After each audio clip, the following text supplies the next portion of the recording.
And that same spirit of innovation is what we are about to see next, as young students discover how knowledge and creativity can turn waste into value. We started with a simple question for the students: what is waste? We wanted to hear the words they associate with it, the ideas that usually comes to mind whenever they hear the term. And here's what they told us. Waste is any useless material that is not needed or useful.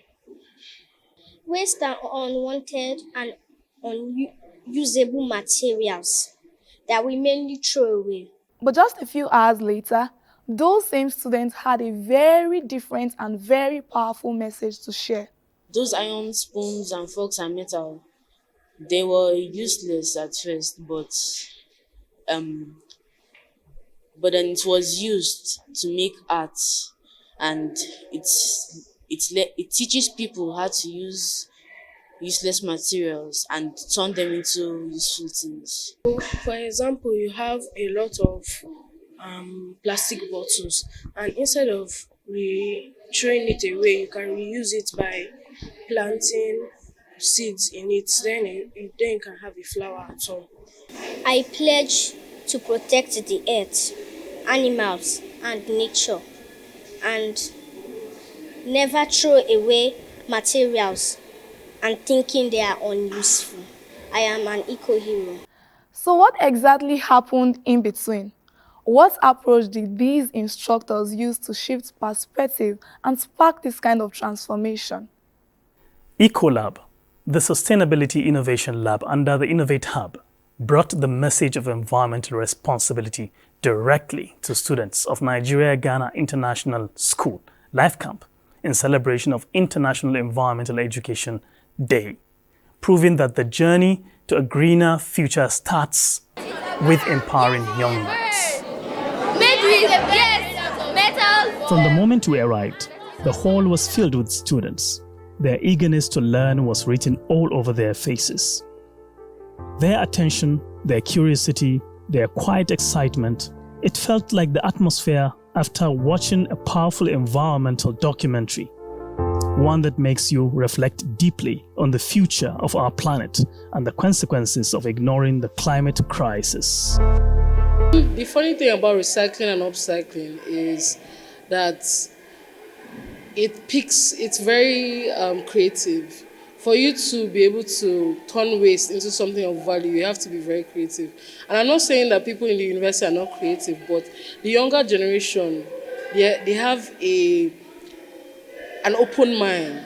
Like, it's very easy to open their mind to see different horizons. Upcycle cool stuff. Upcycle cool stuff. Save water. Save water. Turn off the lights. Turn off the lights. Plant something. The session began with a series of engaging talks by Innov8 team, who carefully introduced the purpose of the outreach. They explained that waste is more than something to throw away. A material cannot just be dumped anywhere somebody wants to dump it. Like, you can turn it into a finished product and actually use it. Like, you can turn a bottle into a bracelet, for example. Like, if you get material and cover it up and just find some things that make it look stylish and classy, you can wear it. Then came the real action. The students were divided into 5 different labs, each designed to teach a practical skill in upcycling and recycling waste materials. We followed them into the classrooms, and what we witnessed was unforgettable.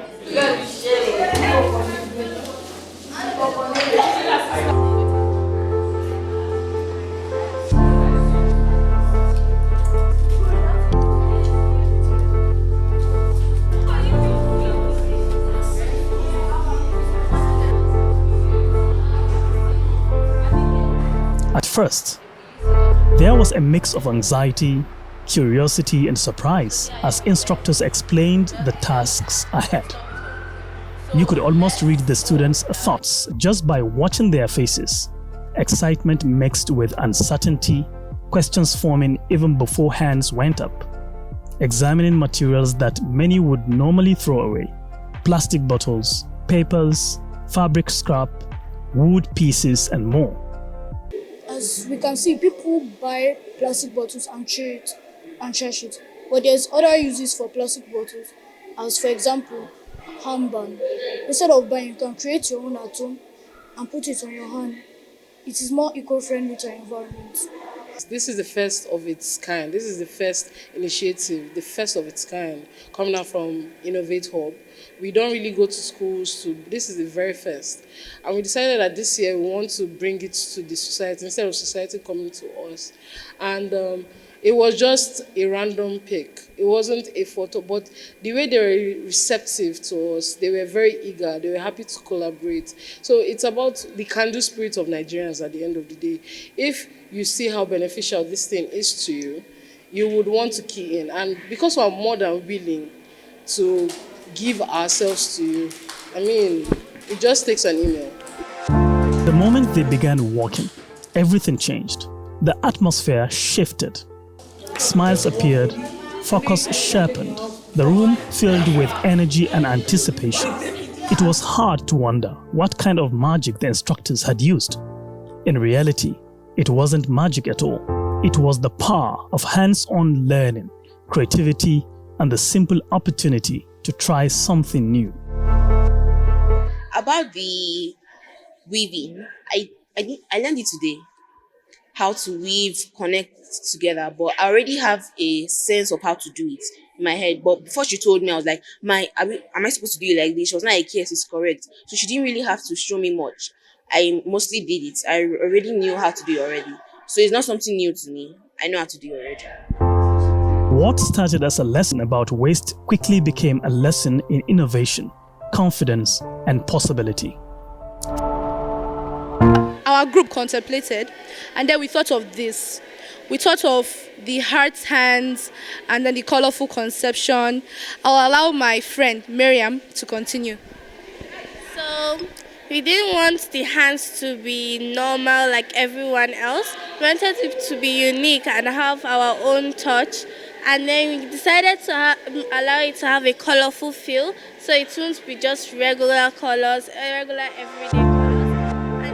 Just made a plastic lunchbox using a plastic jerrycan. They're using the cutter to shape it. Say that they are very useful when it comes to like things you want to carry that they are too heavy or anything you want to store. For the school management, this initiative represents an important step forward, raising environmentally conscious students prepared for the future.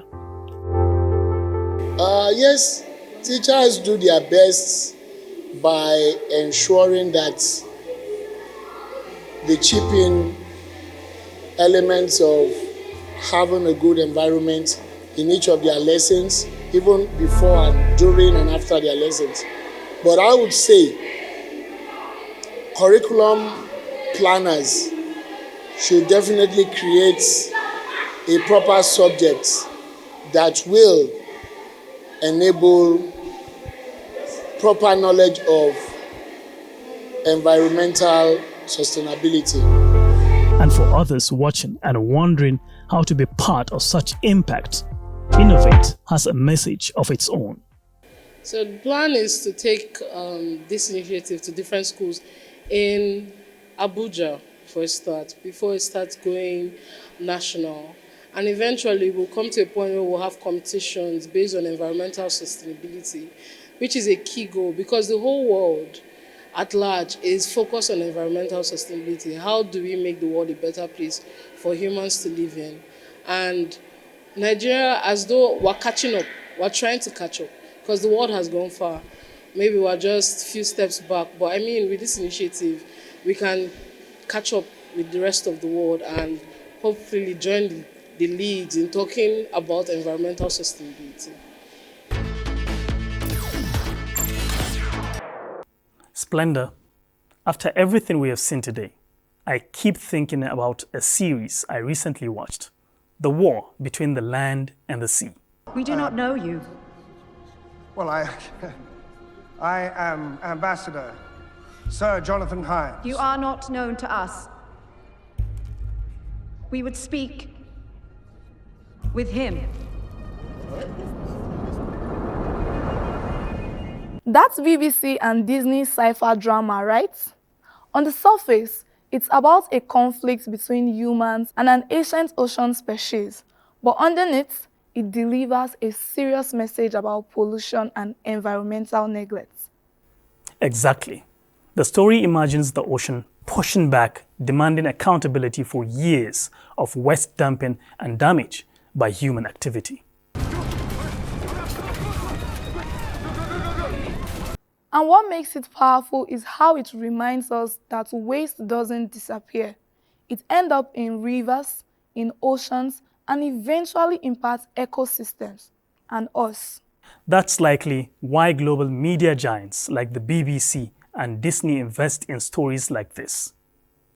With their resources, they use film and storytelling to raise awareness about environmental responsibility on a worldwide scale. But awareness doesn't only come from big screens and global productions. Exactly. While BBC and Disney use cameras, actors, and special effects to tell environmental stories, organizations like Innov8 through EcoLab are using workshops, classrooms, and hands-on learning to pass the message directly to young people. And here on NTA, we remain committed to sharing stories that inform, inspire, and empower communities to build a better future. This is Tech Mode, your #1 source for technology innovation and impact stories. I am Malami Haruna Dogondaji. And I'm Splendor Omale, logging off.